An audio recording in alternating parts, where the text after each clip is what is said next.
ako'y naglakbay na mag-isa upang aking malimutan mga kaapihang dinanas. Ihahanap ng kalunasan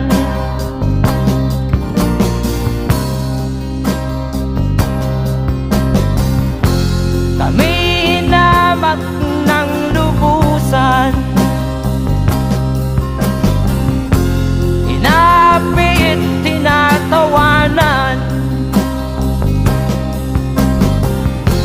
kami itinuring na basahan. Sila ba'y